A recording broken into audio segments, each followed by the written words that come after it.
हालांकि आपके मन में सवाल जरूर होगा कि गूगल के तो बहुत सारी ऐप्स हैं और बहुत सारी सेवाएं हैं, इनमें से किस के माध्यम से गूगल यूजर्स की बातें सुनता है। तो ऐसी कई रिपोर्ट्स हैं जिनमें यह बात सामने आई है कि गूगल असिस्टेंट पर कही जाने वाली बातों को गूगल द्वारा सुना जाता है।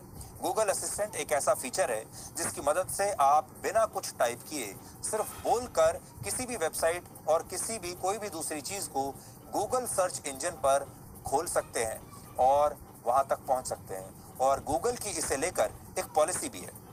ये पॉलिसी कहती है कि गूगल यूजर्स और गूगल असिस्टेंट के बीच जो बातें होती हैं उन्हें कंपनी द्वारा रिकॉर्ड किया जाता है। इसका मतलब ये है कि जब आप गूगल असिस्टेंट पर जाते हैं और बोलकर गूगल असिस्टेंट से कुछ भी करने के लिए कहते हैं, उसे कोई भी इंस्ट्रक्शन देते हैं, तो वो इंस्ट्रक्शन सुनी जा रही होती है, उसे रिकॉर्ड किया जाता है। लेकिन इस पॉलिसी में कहीं भी ये नहीं लिखा कि कंपनी रिकॉर्ड की गई आपकी इन बातों को सुनती है या नहीं। हालांकि अब कंपनी ने इस बात को मान लिया है कि वो इन बातों को सुनती है। यहाँ बड़ी बात यह भी है कि अगर कोई कंपनी आपकी बातों को रिकॉर्ड कर रही है, आप गूगल असिस्टेंट पर क्या सर्च कर रहे हैं, उसे क्या इंस्ट्रक्शन दे रहे हैं, अगर वो कंपनी उन्हें रिकॉर्ड कर रही है तो ये जाहिर सी बात है कि अगर रिकॉर्ड किया है तो सुनती भी होगी। यहाँ चौंकाने वाली एक जानकारी ये भी है कि गूगल ने संसदीय समिति के सामने इस बात को माना कि कई मामलों में गूगल असिस्टेंट का इस्तेमाल किए बिना भी उसके यूजर द्वारा कही गई बातें सिस्टम में रिकॉर्ड हो सकती हैं। अब ये डराने वाली बात है, ये डरावनी बात है। आप गूगल असिस्टेंट का इस्तेमाल नहीं करते, लेकिन तब भी गूगल कई बार आप जो बातें फोन पर कर रहे हैं उन्हें रिकॉर्ड कर सकता है।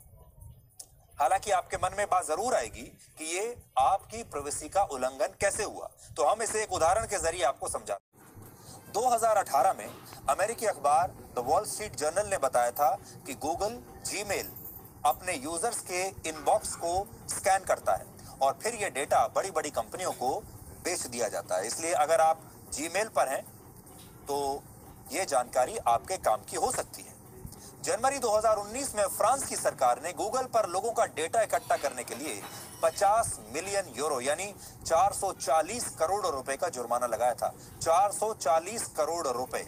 इसके अलावा दिसंबर 2020 में भी यूजर्स का डेटा बड़ी बड़ी कंपनियों को बेचने के लिए फ्रांस ने गूगल पर एक बार फिर 100 मिलियन यूरोज यानी 880 करोड़ रुपए का जुर्माना लगाया।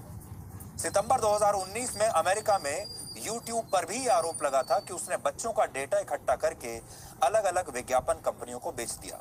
बाद में ये आरोप सही साबित हुए और गूगल पर 170 मिलियन यूएस डॉलर्स यानी 1326 करोड़ रुपए का जुर्माना लगा और YouTube भी